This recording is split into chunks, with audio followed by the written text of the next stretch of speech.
Hello, everyone. Good afternoon for those of you in Egypt, or good morning for Caroline in UK, I believe. Welcome our attendee, and hope that you enjoy our session this afternoon. We are going to have 3 speakers today. They are all ladies. Seems that they care more for climate change than men. And as you know, this is technical session 3.1, which is climate change challenges for water security.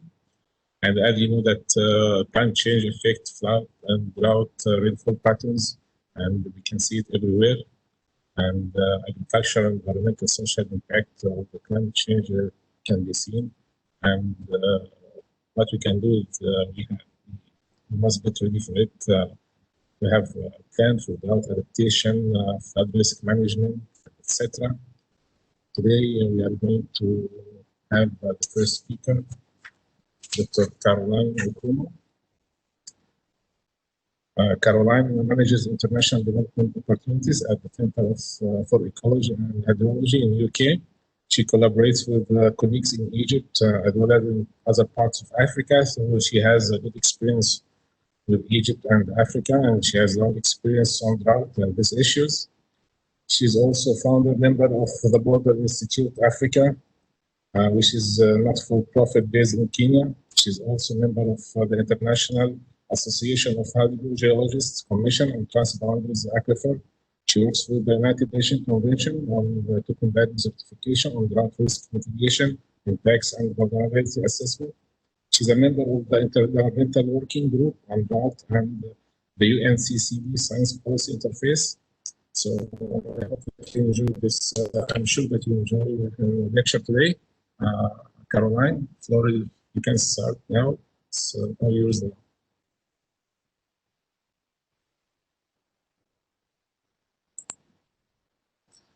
Can you just press unmute? Okay, thank you. Let me try to share. Yes. Is the presentation is showing?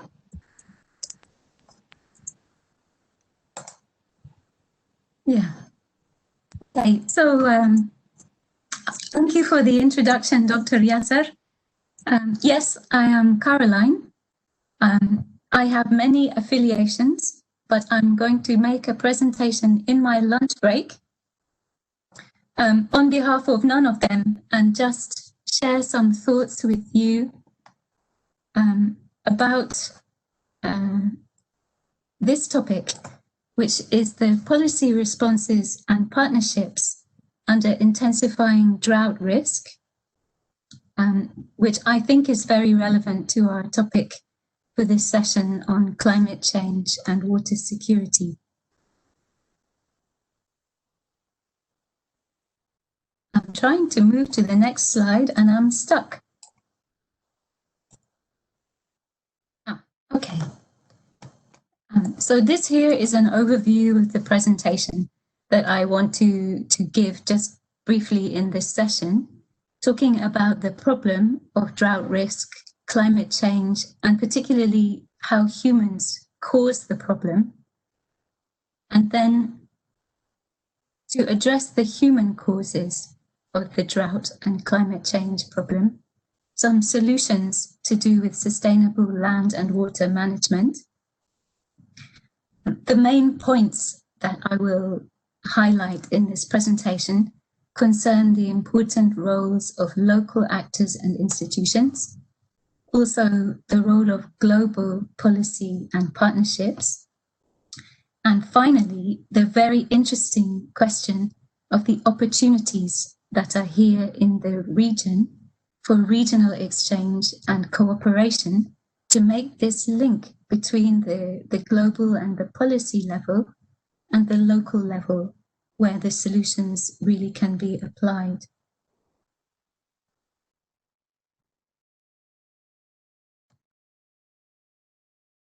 To move to the next slide, I'm stuck again. Okay, the next slide here is a very, very old diagram showing the downward spiral of desertification and drought compared to a positive solution that would address the problems of land degradation, desertification, and drought.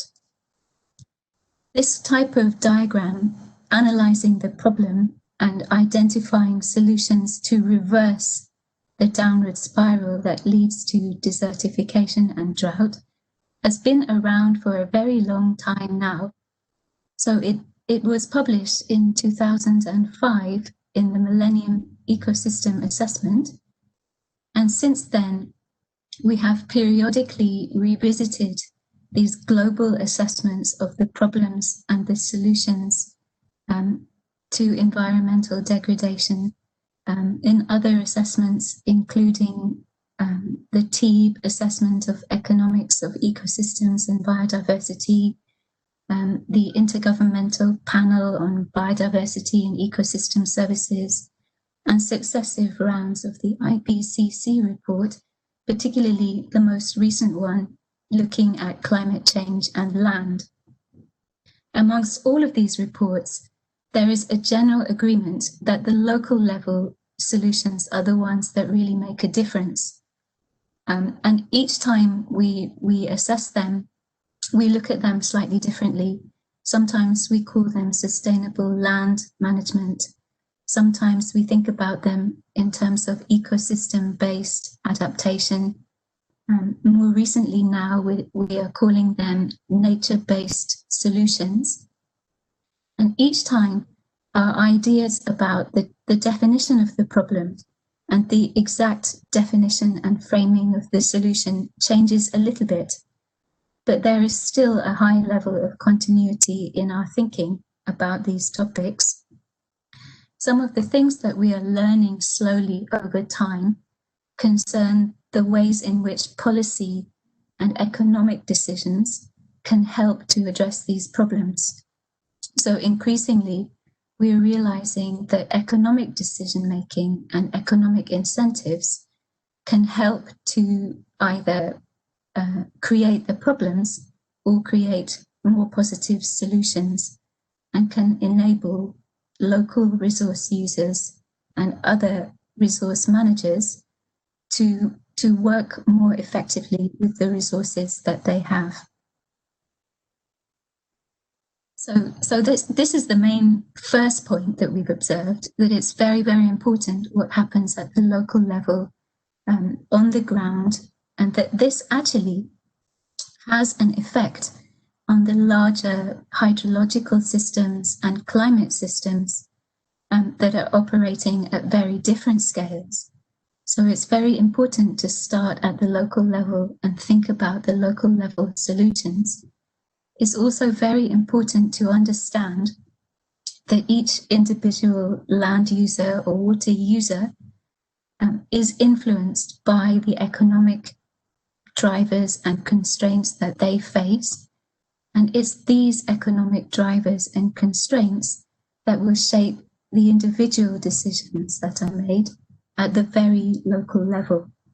So this is why we need effective thinking about policies and economic solutions at other levels to enable land and water managers to take the right decisions.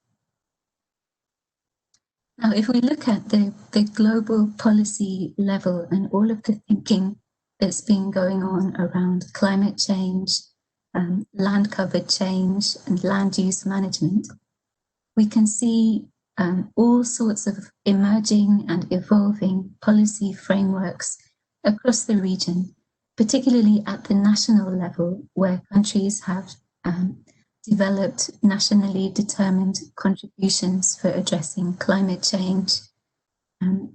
Around 5 years ago, many countries in this region designed their first NDC.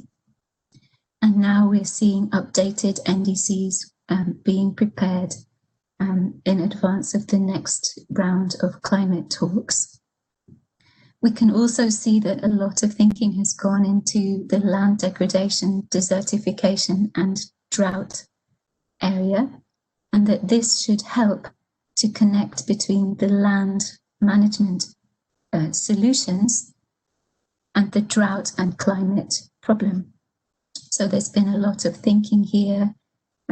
Some of this has been translated already into programs and projects which have been supported by the Green Climate Fund and other global funding and policy frameworks. The idea of taking stock of what's happening and what we've learned at the regional level is a very interesting and useful idea, because it means that then we can see where are the opportunities for regional cooperation, not only regional financial cooperation, but also technical cooperation and sharing of lessons amongst countries and amongst the subnational and local actors who have actually evolved quite a long way in our thinking around how to use techniques such as watershed management planning, how to think differently about sustainable settlements, the practices for water harvesting and recharge and reuse, all of the solutions also connecting energy to water management and thinking about the role of nature and species and diversity and so on. We have really learned an awful lot over the past couple of decades about these practices and also how they connect to trade in food and other aspects of economic and social decision-making around services for communities, economic incentives and options for trade, and things that can be affected by human decisions at other levels.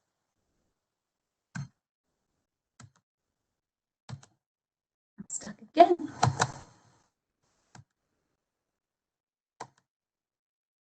The slide can't move forward. Can someone help me?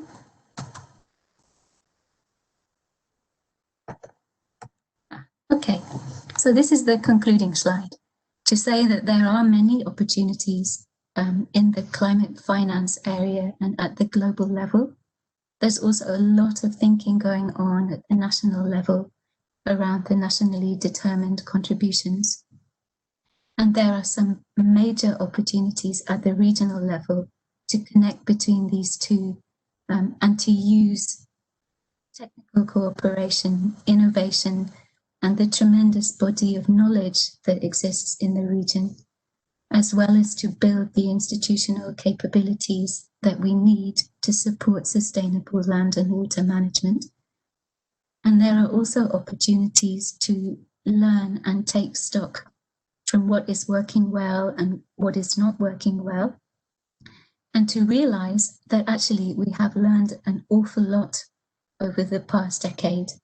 And there have been many policies and programs that have worked extremely well, that sometimes are under-recognized. So where the knowledge of the stakeholders is working well, my final conclusion would be to continue and not stop learning, and perhaps spend more time celebrating the positive results from knowledge exchanges within the region. And with that, I would like to conclude, and thank you very much.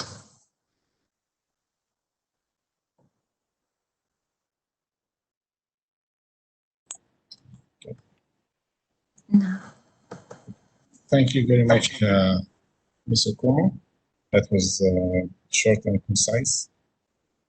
Okay, and we do appreciate it. I will, if you have any questions, just you may post your questions here, and it will be answered by the presenters. Okay. Our next speaker is Professor Dr. Noha Samir Donia.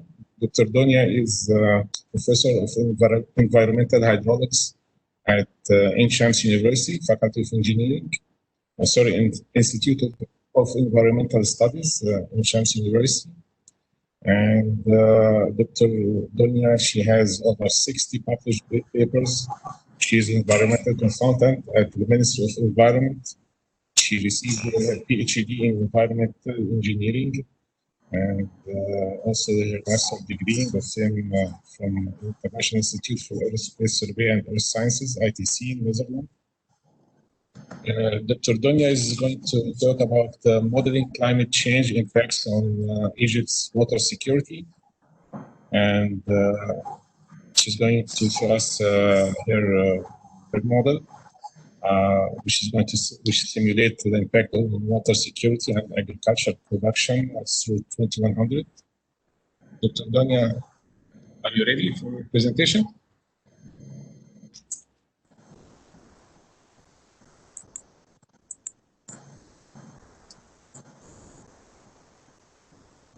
Dr. Donia.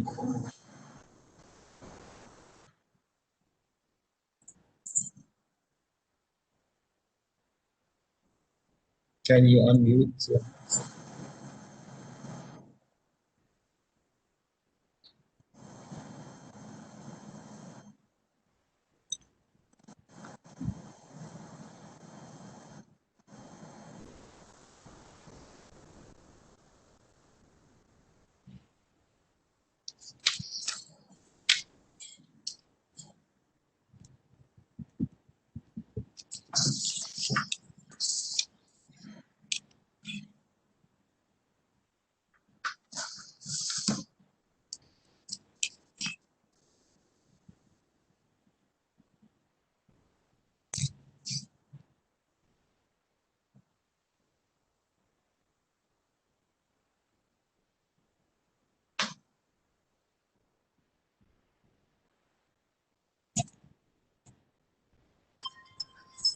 Yes, Dr. Yasser, yes? Yes. You hear me? You hear me? Okay. Yeah, I can hear you. You may start right now. Okay, okay.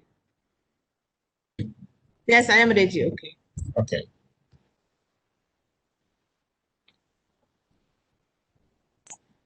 Yes, okay. Thanks a lot for the conference committee to get the opportunity to make my presentation. I am now the Dean of Institute of Environmental Studies and Research, St. James University. My paper will be about the modeling of climate change on Egypt's water resource and agriculture sector. I have used the model for simulating the impacts of climate change for the 3 periods of scenarios, 2010 to 2039, 2040 to 2069, and 2070 to 2099. And then also without the dam, the Ethiopian dam, the GRD dam, and the GRD dam, and compare the two results and assess the impact on agriculture sector in Egypt in different governorates inside Egypt. For all the governorates, especially in Delta governorates and the governorates which are using more irrigation water in Egypt. This is the development management system is a computer-based tool built in Visual Basic software, and it has several. It's an online module to assess the water balance in Egypt every year and the impacts of climate change on Egypt. The program simulates the water distribution in different governorates and calculates the deficit in water resource allocation in agriculture sector. This graph shows the water usage in different governorates. Sorry, the governorates are written in Arabic, but it's all the governorates in Egypt. And some governorates are using more agricultural water than others one. I have chosen the ones who are using more irrigation water in Egypt to see the impacts of this water deficit on it. The blue one is the water used for consumption in domestic use. The green one is for agricultural use, and the other uses for water.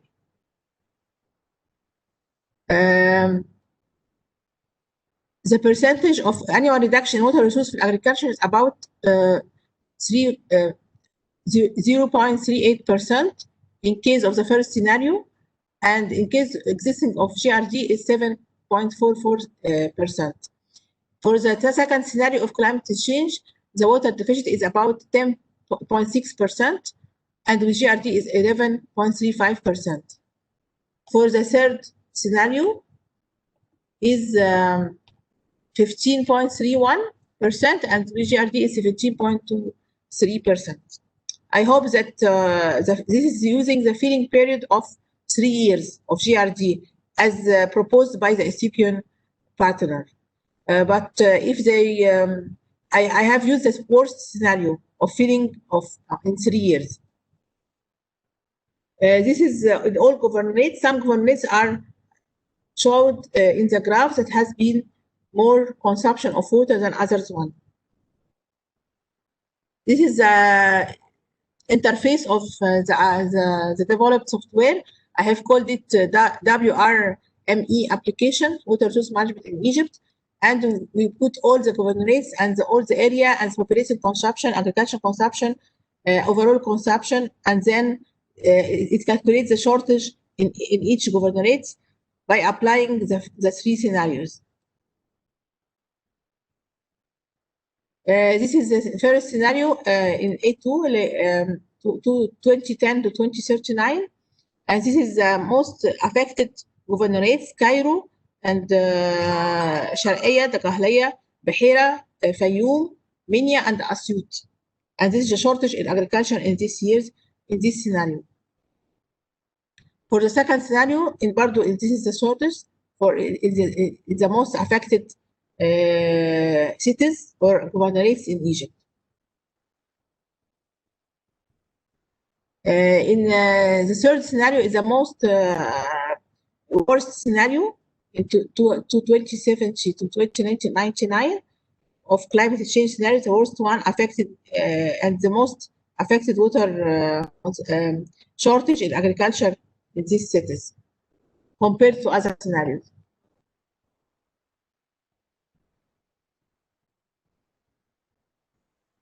This model, there are many management strategies for this climate change, but I haven't included, but it is in the paper. Some management scenario for changing the crop pattern to save water. Other scenario for reduce the irrigation area for rice irrigation. There are many scenarios applied in the model, but it is in the paper. It's not in the presentation. To adapt to these climate change effects in Egypt, and also some scenarios of GRG operation, like feeding the GRG in 10 years instead of 3 years, and see also the impacts of it. This software is very flexible to conduct any management scenarios, any control scenario to adaptation for climate change, and see the results using the developed software. I have seen this is the result I have shown in the paper, and ready for any questions. Thank you.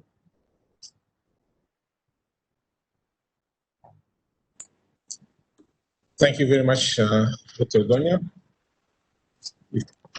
I'm sure that there will be many questions regarding your presentation, but it's a very good presentation. It's a very important topic. You are predicting the climate change effect on the agriculture sector for 100 years. So, if anyone has questions, he may post it here, and you may need your email address. So, for further communication with you, okay? So, are you leaving now, Dr. Donia, or are you staying with us for the rest? Yes, because I have meeting with the president of Anshams University, so I must leave. Sorry for. Okay. May I have just one quick question for you? Yeah. Okay. You have 3 scenarios for predicting the effect on agriculture sector, correct? Yeah. And the first one starting 2010 to 2039, correct? Yeah. And you selected 2010 as a baseline, correct? Yes. Okay. Now we are in 2020. Okay. So do you think your prediction is valid, or is still need to make some adjustment? No, for calibration, it's error 10%. Error 10%. Yes. Okay. Calibration. So if there are 10%, then you're showing the differences between, for example, the scenario which is 2070 to 2099. Okay, the difference is 15.31%, and 17.2 is just only 2%. 2%. 2%, correct? Yeah. So, and it shows that between 2040 and 2069, there's no difference. So, do you have an opinion on how can we, compensate this deficiency? Especially, the first period for your prediction is very low, it's 0.38%. Okay, yes. And then it goes up to 10%, then 15%. Yeah. Don't you think that in the future that we are going to have strict rules for emissions and yes, especially and then we can reduce this percentage by somehow? Yes, by changing the crop pattern that I have said, it's and also for the way of irrigation, using not the standard way of irrigation by flood irrigation, no, to change the type of irrigation in some areas, and to stop the rice irrigation in some places. In some places, to stop it. It was a decree from ministry to stop irrigation in some delta areas, but it has been stopped. I don't know why this year. It returns again. Yes, so this is why we must remake this decree again to stop some rice irrigation areas to reduce consumption of water. Okay. Well, thank you very much once again, and I know that you have to leave right now. That's unfortunate. So okay, you may leave your email address. So if anyone has any questions, he may contact you for. Okay. Through emails. Thanks a lot, and sorry I wish to participate until the end, but this meeting. Thanks a lot. No problem. Thank you very much, and have a nice day. Thank you. Thank you. Okay, next we are going to move our third speaker, and the third always is more dense, and I believe it will be a very good presentation by Heba Al-Hariri. Heba Al-Hariri is the Deputy Technical Director of Arab Water Council, AWC, and she's a civil engineer with a Master of Science degree in Environmental Engineering and a postgraduate diploma in Environmental Engineering applications. She has a broad range of international and regional experience in business development and project management. Her areas of expertise include hydrogeology, integrated water resources management, remote sensing, and climate change. Between 2005 to 2010, she worked as the hydrogeologist and the business development manager at Schellenberger Water Services in Canada. Since 2011, she had been working at the Arab Water Council, where she served as the regional project coordinator. Currently, she is the deputy technical director at Arab Water Council, the co-chair of UNDRR, Gender Equity and Women Empowerment Group, and the main coordinator of the network of Arab women in water. So I hope that we will hear something about how women will be affected by climate change, and women will suffer more from climate change more than men. That's why we have 3 women speakers today. But we haven't heard so far that from the first 2 speakers. So we believe we are going to hear something from Heba. She's going to talk about geospatial information toward building risk resilience in the Arab region. And she's going to present the work of Arab Geographic Information Rule. It was established by the League of Arab Nations and hosted by Arab Water Council. And she will address information and analytical gaps to better inform decision makers in the region, correct? So yes, good luck. Good luck, Heba Al-Hariri, and the floor is yours, and we will listen. Go ahead. Thank you very much, Dr. Yasser, for this introduction. I would like also to thank the organizers and particularly the IT people for the outstanding efforts that they have been doing to help us witness the success of this event, particularly with the very special circumstances that we have been facing through since the beginning of the year. As Dr. Yasser mentioned, I am leading part of the regional technical activities at the Arab Water Council, particularly related to climate change and disaster risk reduction. I will be very glad to share with you part of our regional efforts in advancing climate change for human security, and not particularly on gender, but I'm going also to speak about the vulnerable communities in general. And I'm also going to speak about the operationalization of the Nexus approach, particularly for climate, water, food security, and social vulnerability.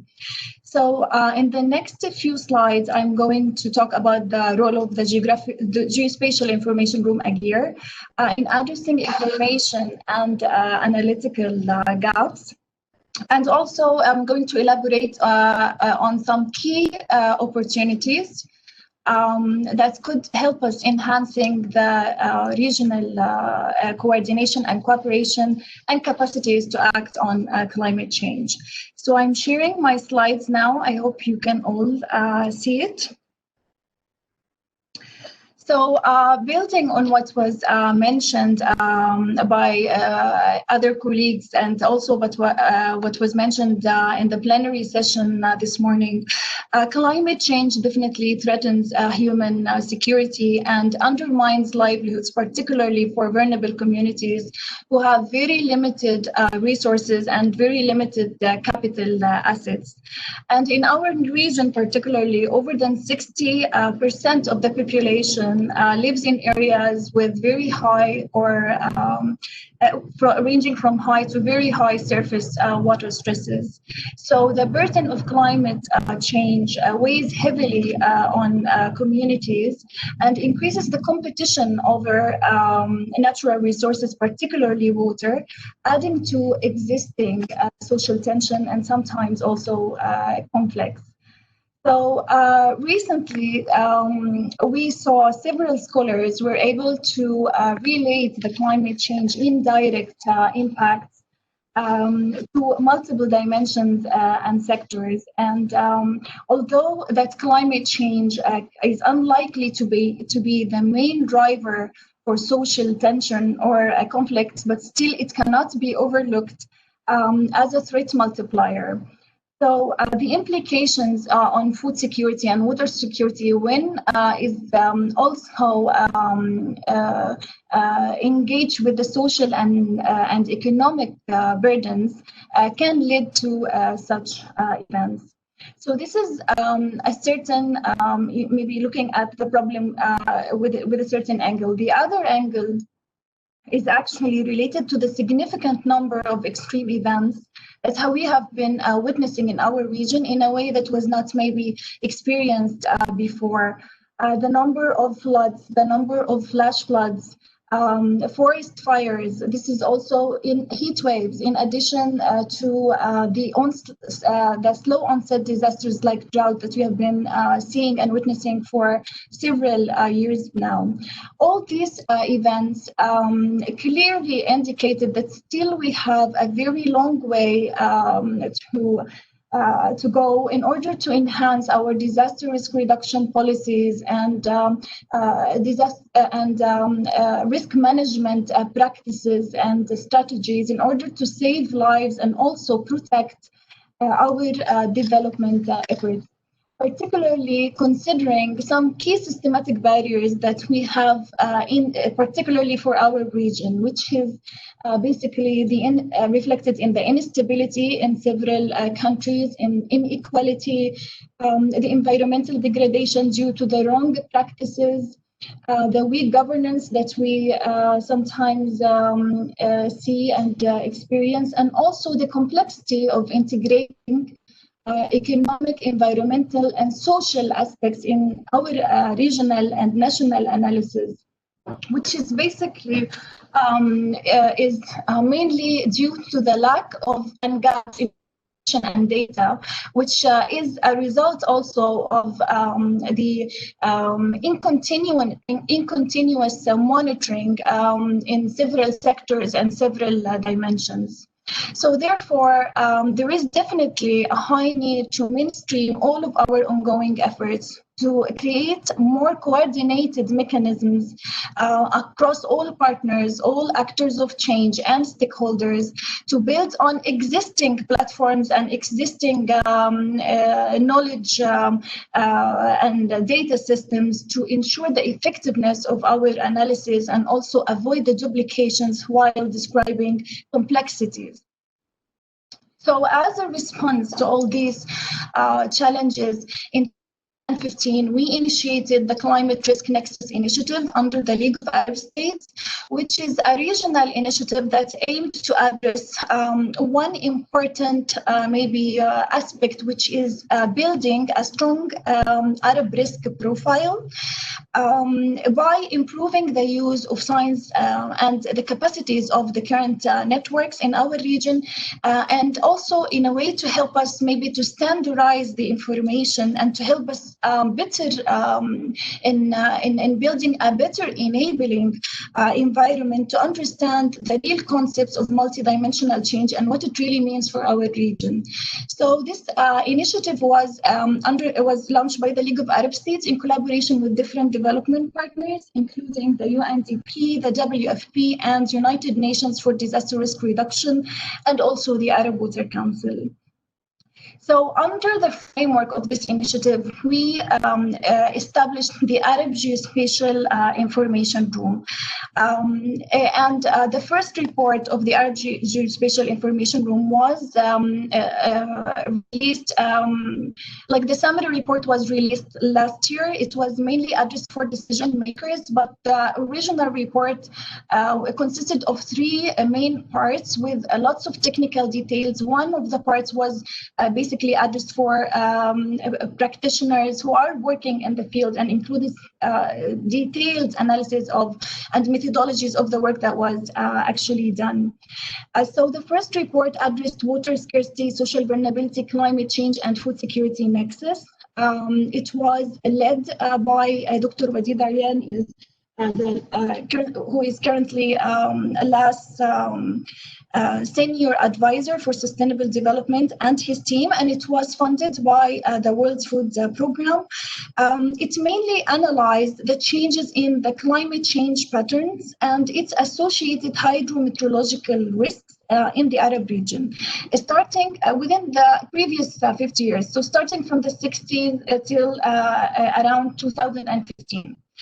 So in this report, we've tried to maybe look at things from a different angle. So the report didn't really include lots of forecasting work because we know like the uncertainties that can be in developing certain forecasting models, and we wanted to focus more about the changes that we have been seeing through the previous years and how to rethink the current strategies to cope more with the current situation and to better adapt with what we call now the new norms.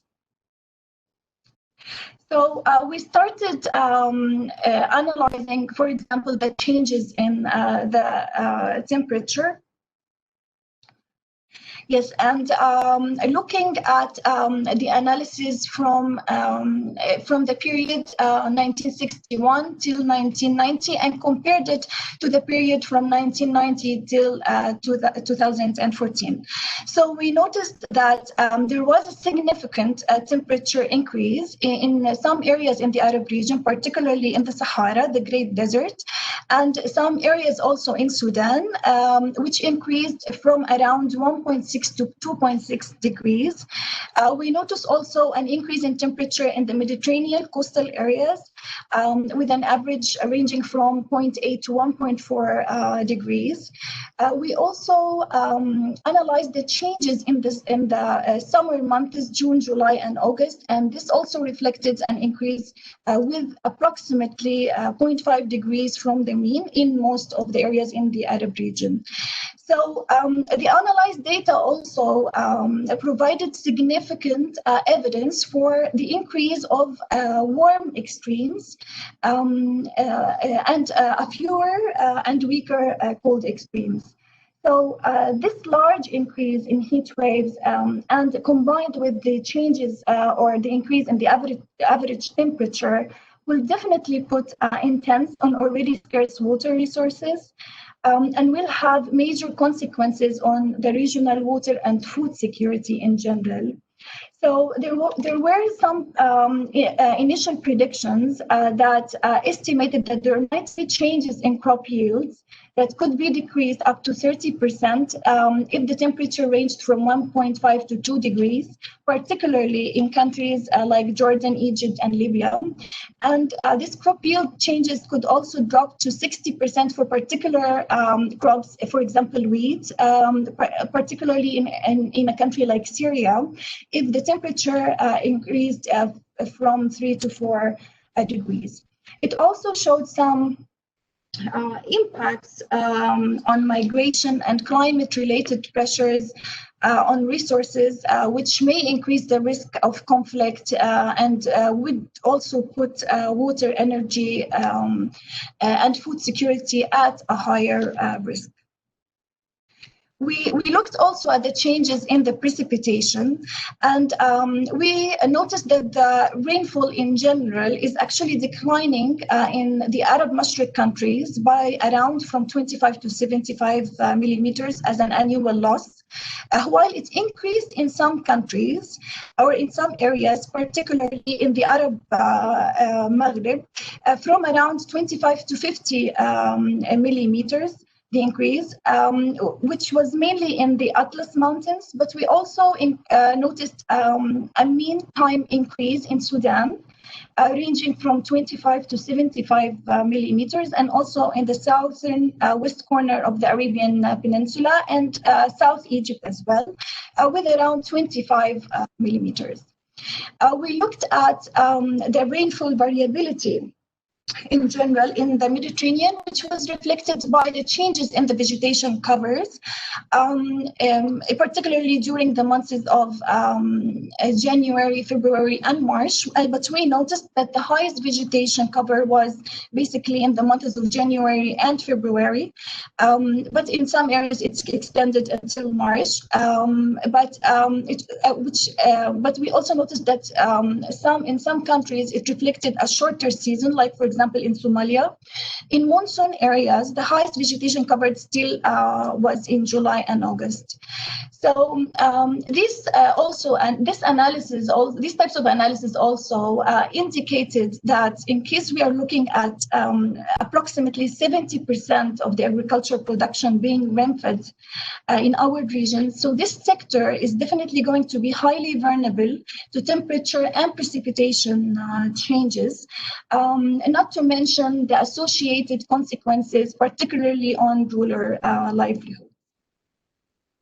We also noticed changes in the potential evapotranspiration, which showed an increase from around 50 to 120 millimeters, particularly in Sudan, in Upper Egypt, Tunisia, and other parts of Palestine and Morocco.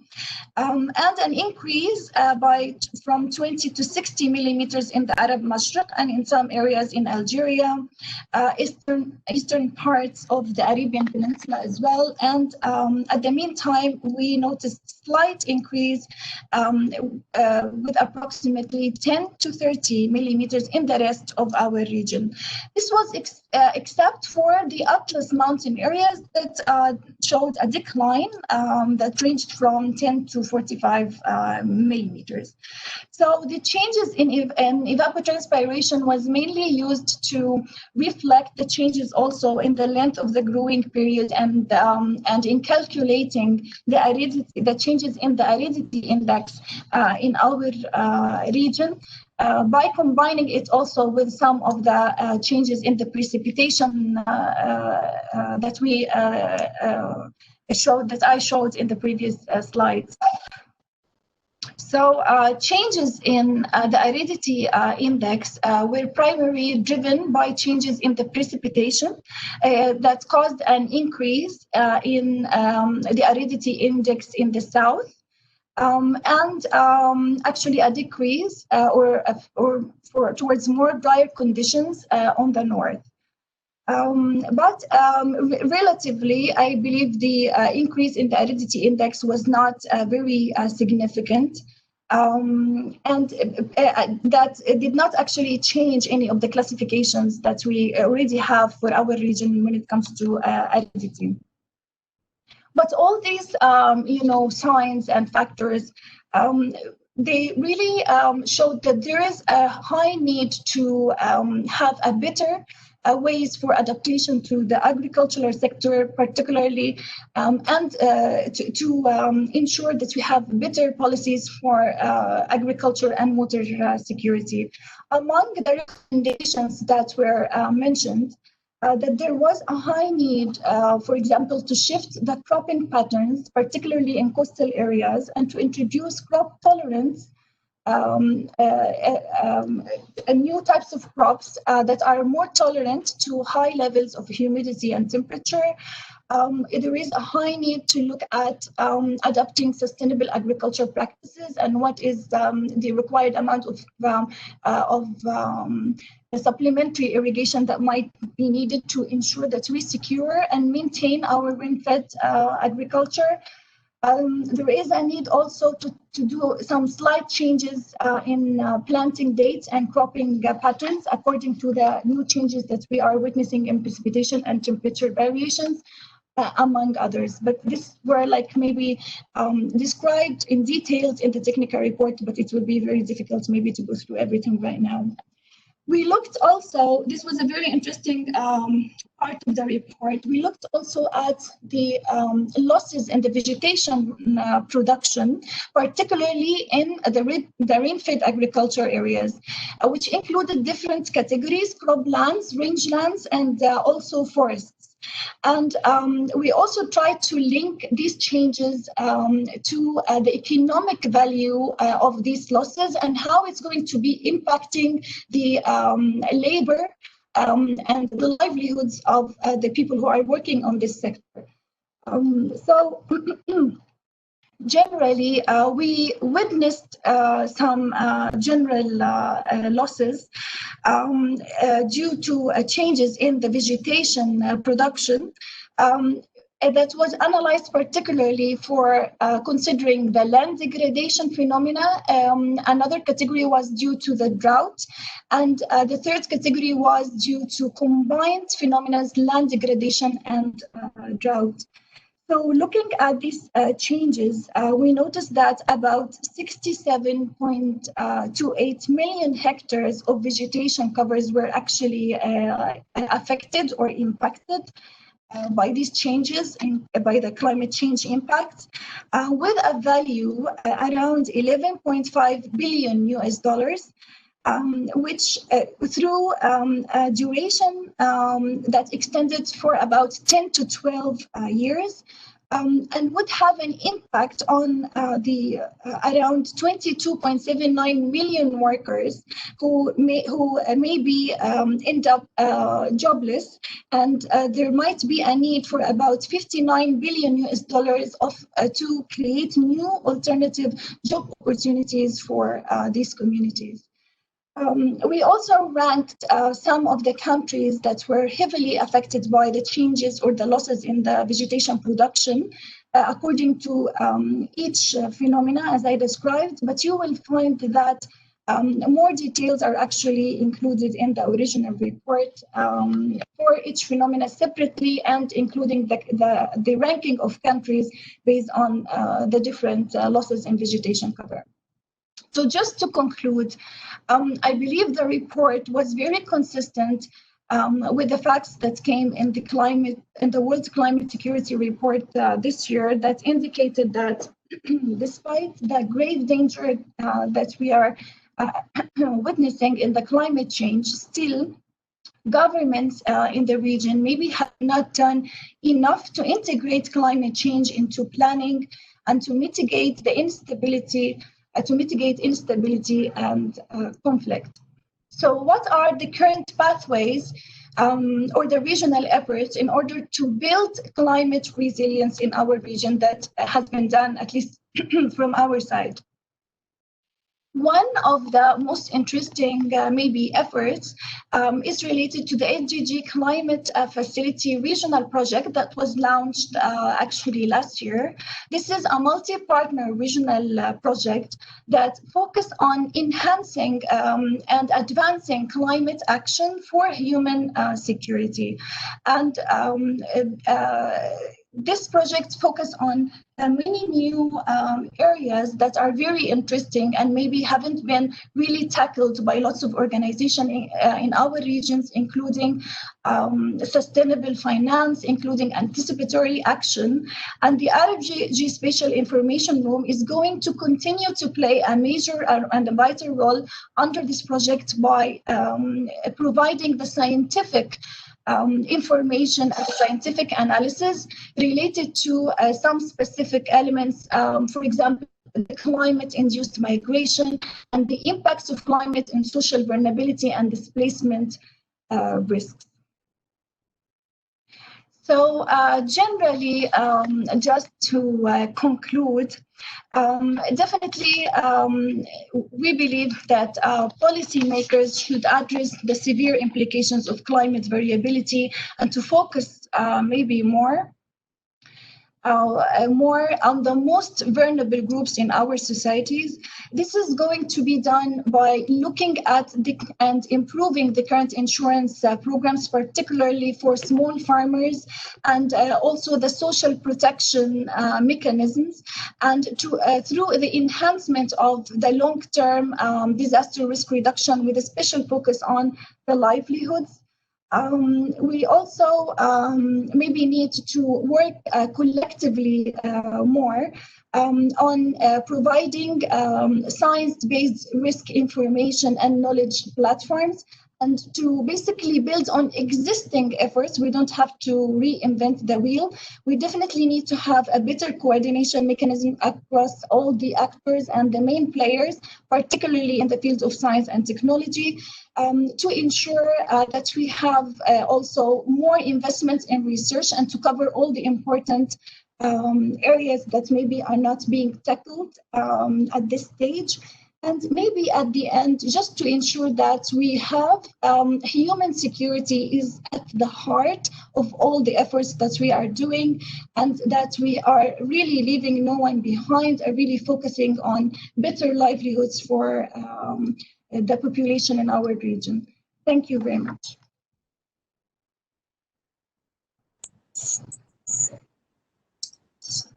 Thank you, Heba. That's an outstanding presentation. And there will be a significant amount of questions for you.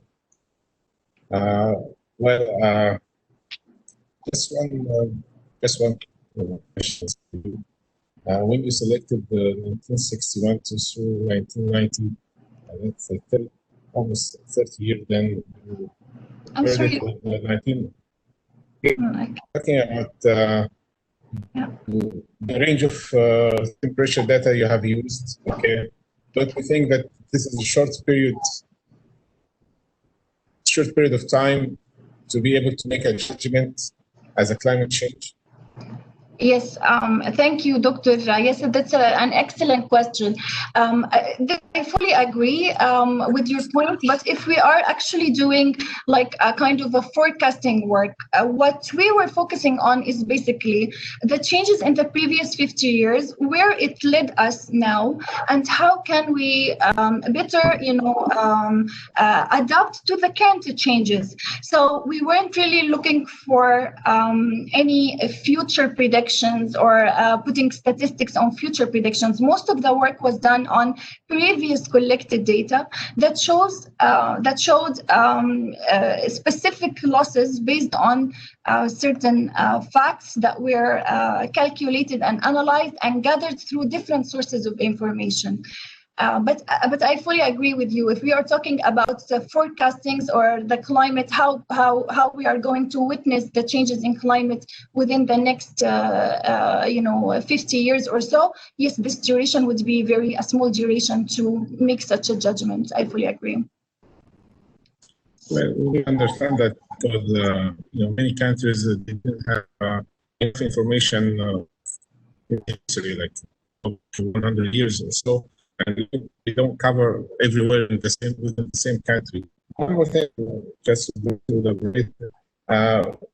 You are talking about the Arab region, in terms of rainfall and runoff, and I think it's very important because the water resources in most of the Arab countries is coming from outside its borders.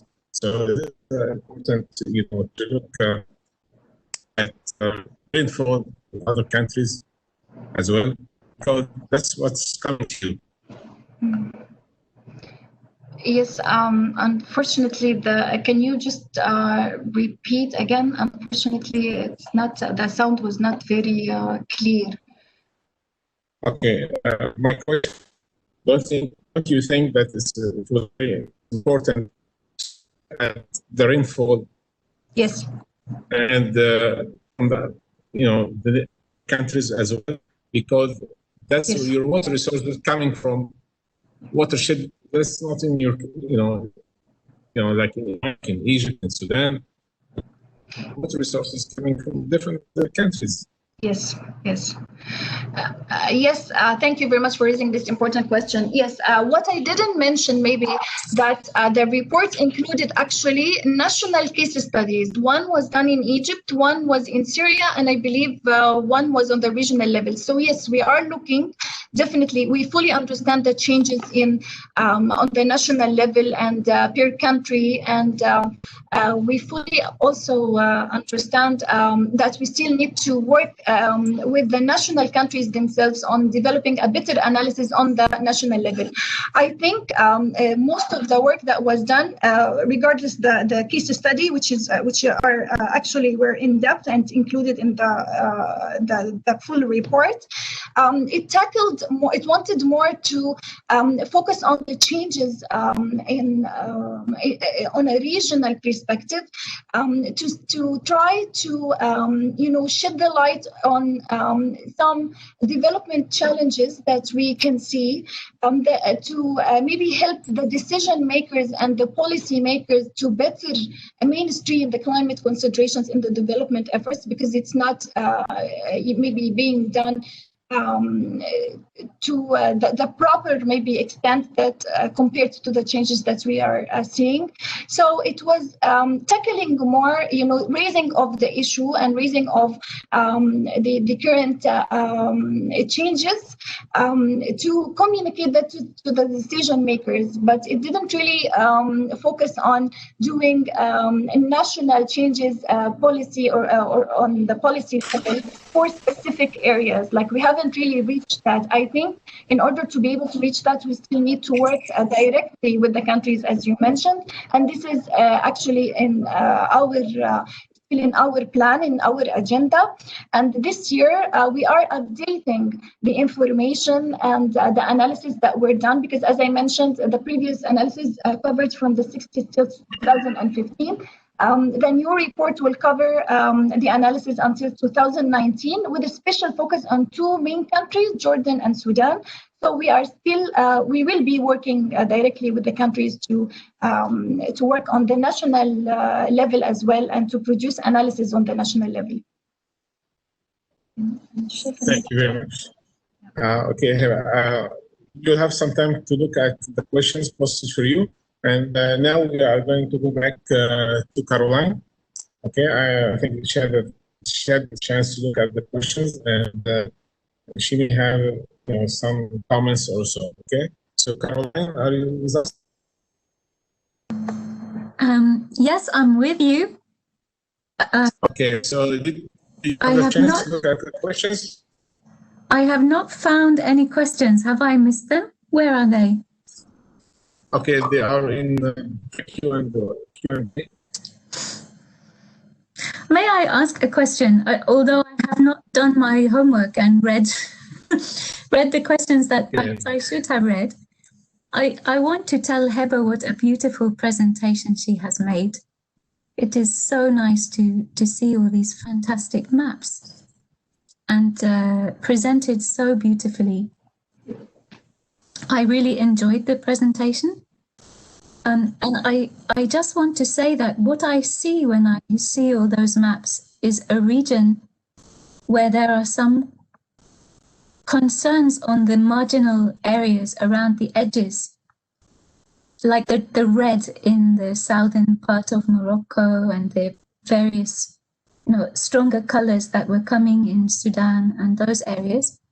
I wonder if that was at the heart of Dr. Yasser's question about changes in other countries. Anyway, I will try and find the questions I should be answering. Perhaps can you move to someone else while I read them?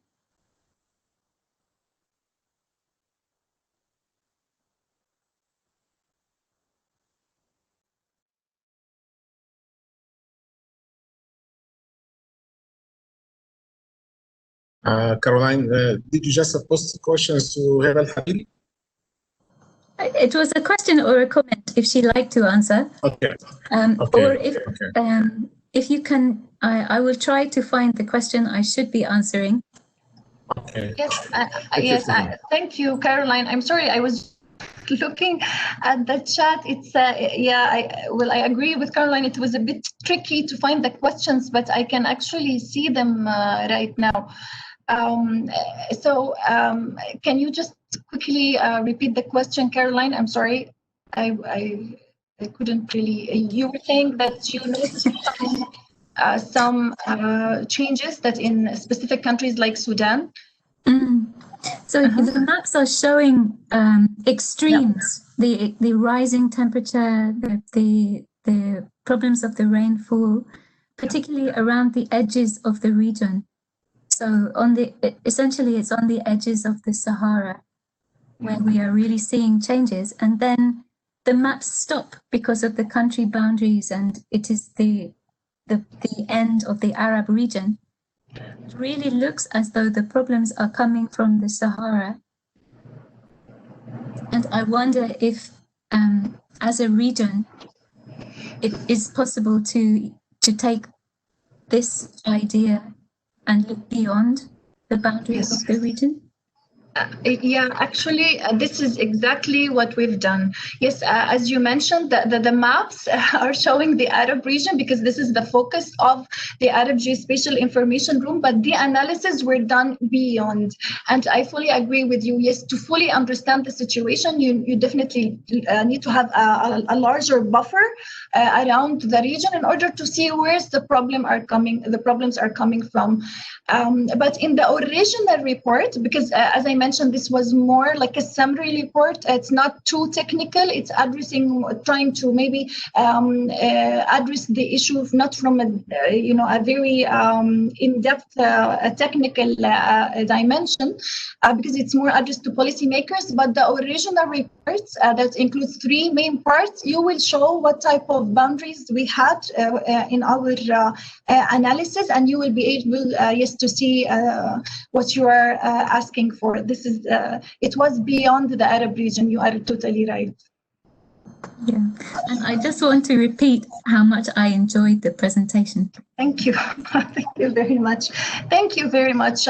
We really thank the organizers for giving us the opportunity to connect with other people looking on this domain. Maybe it will worth mentioning that currently under the SDG Climate Facility Project, we are doing a restructuring of the AGIR, of the Arab Geospatial Information Room, and part of the restructuring is going to be to look at partnership modalities with scientific institutions and organizations, and how we can link the work to link the current efforts. So this is going to be announced probably, I would say, by early next year, and we welcome all the people who are who left comments in the Q&A box, and also who were very interested to learn about the Arab Geospatial Information Room, to continue following our updates, which are going to be, I believe, also included in the website and official webpage, to see how we can really start doing scientific collaborations on the national level, regional level, and international level as well.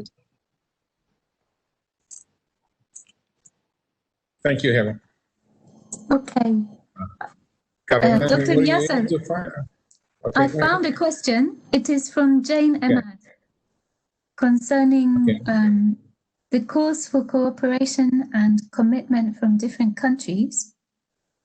I think this is the question, or Jane anyway will correct me. Okay, and there is another one. Can I read it for you, or you can? Please. Yes, just read me the question. Okay. Calling for cooperation, we need the global mechanism to guarantee commitment of different countries.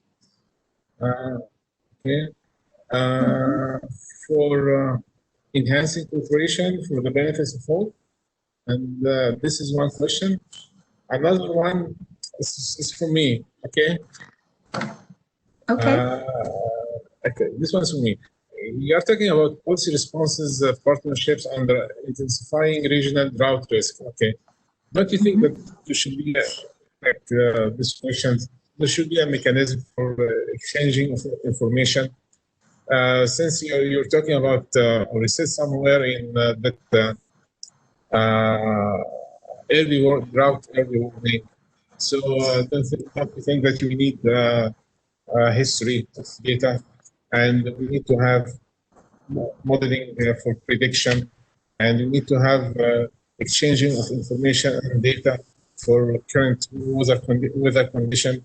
And don't you think this is a very important issue for cooperation between countries to exchange information, real-time information? Okay, this is my question. So these are very easy questions, because the answer is yes to all of them. But then after saying yes, it becomes a bit more complicated if we want to go into more details about what is this mechanism that we need and how will it work. And especially it becomes very complicated when we start to realize that we already have a number of different existing mechanisms for cooperation, and we need to look at to what extent they are already working and how we can improve them and understand better the way that they work and the way that they could work better. For example, there is already something called the global mechanism, which is a kind of financing arrangement, which has been in place for some time to channel finances to improving land management, to combat land degradation, desertification, and drought. But it's true also what the question and the comments are saying, that it's not only about financing, it's also about the political commitment and the commitments at different levels And there are a range of ways in which those already exist and in which they could still be strengthened more so that they could work better. So the short answer is yes, but the long answer would be much more complicated than that. Okay, thank you very much. Were you able to find more questions from the audience? I'll give you some time and would like to have Al-Hariri to answer the questions. Yes, thank you, Dr. Yasser. I think one of the questions that were mentioned here is that how is the work that we are doing is coordinated between, like, or what is the relation between the work that we are doing and the work that is done by ESQA in the 10 years project. To my information, and as long as I what I read about the ESQA project is that it provided forecasts for mid-century and the end of century. And as I mentioned before, like, we are not looking at forecasts. The period that we use for our analysis, as Dr. Yasser mentioned, is a short one. It cannot be used for long-term forecasts, and this is not the interest of this research study. We are focusing more on looking at the changes in the patterns and how we are going to adapt to these changes with the current. This is like very low-hanging fruits, as we are saying, how we can currently adapt to the new to the changes that we are seeing, and what major our main actions needs to be taken on the spot to cope with that. Another question was I think mainly related to, I believe, to how did we distinguish between the different rain-fed agriculture lands, crop lands, rangelands, and forests through the use of the satellite images, as they have similar spectral behaviors. Yes, I wanted to say that these analyses were also supported by analysis that came from the countries themselves. So it wasn't only based on the satellite imagery or remote sensing. It was also confirmed and through previous data that was collected through previous years that confirmed the results. What is the effect of climate change on groundwater level? That's a very interesting question. Unfortunately, it wasn't really addressed through the work that we have done, but we are trying to look more at the groundwater in the next, in this new version that we are working on right now, by calculating the changes in the water balance and at least looking at the changes in that could be or the impacts that this could have on the groundwater. But as you know, groundwater is very site-specific, and it's very difficult to use like remote sensing or like to do analysis on the regional level to look at the groundwater. It's more done on a national level or maybe site-specific in certain areas.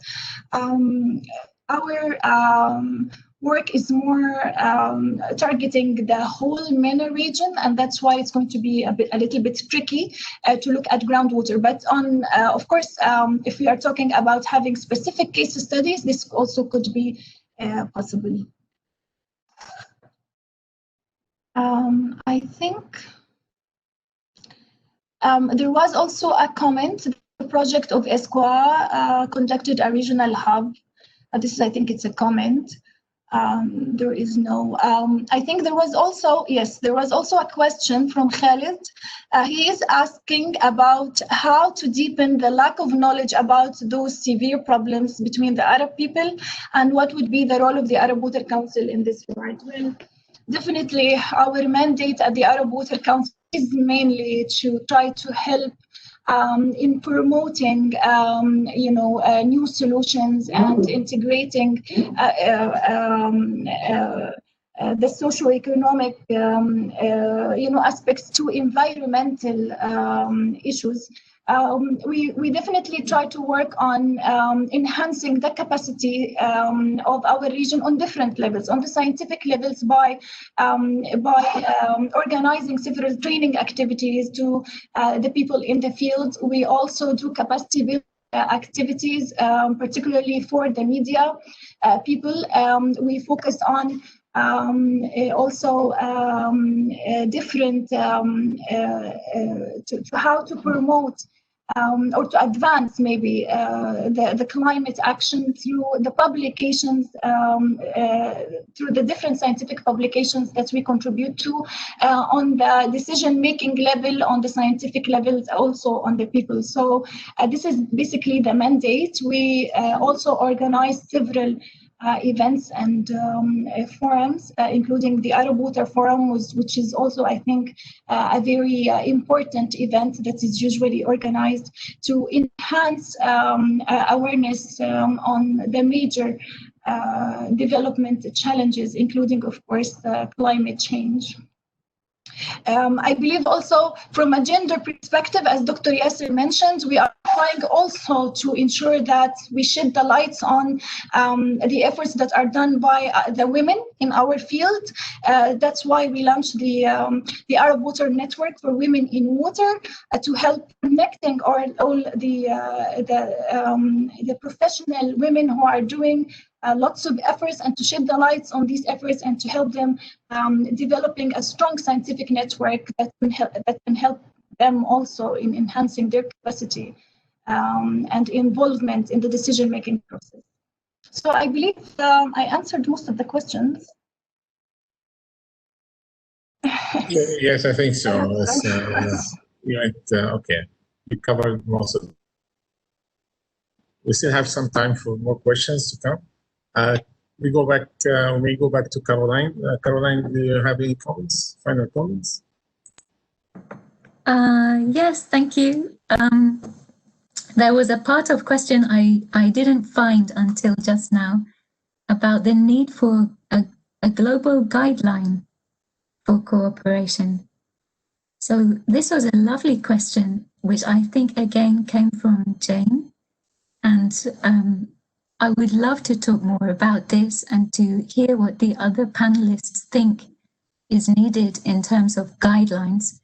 I'm sure that Heba will have a lot of useful thoughts and experiences to bring to a discussion like that.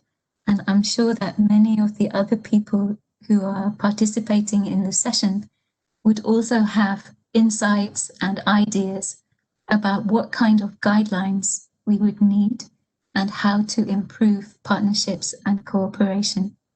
So thank you so much for really another super question. And thank you very much, Dr. Yasser.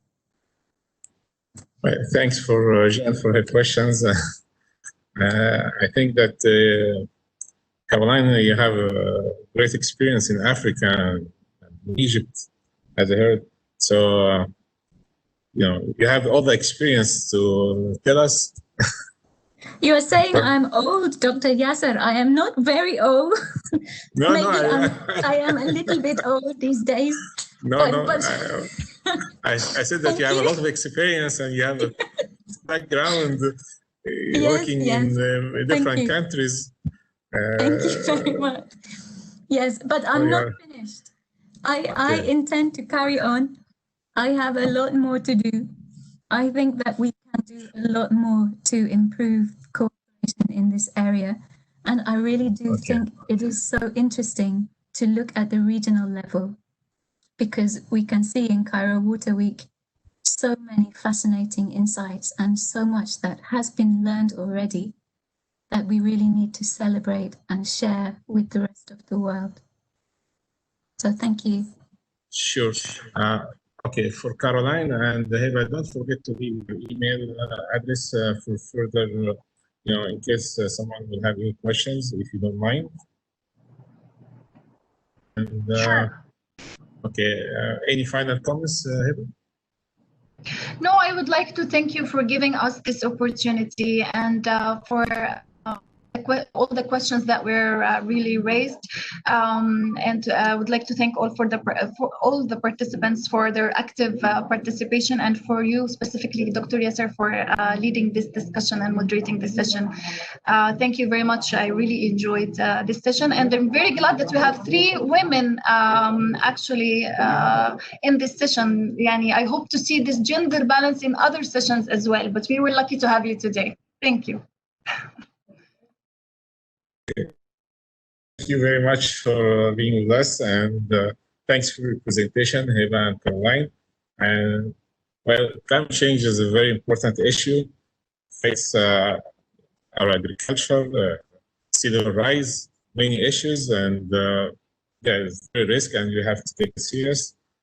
Hope that we see you next year, and maybe before that for next conference. And we thank you very much for our attendee. Thanks for your questions. This will conclude our session today. Thank you very much, and wish you a very nice afternoon.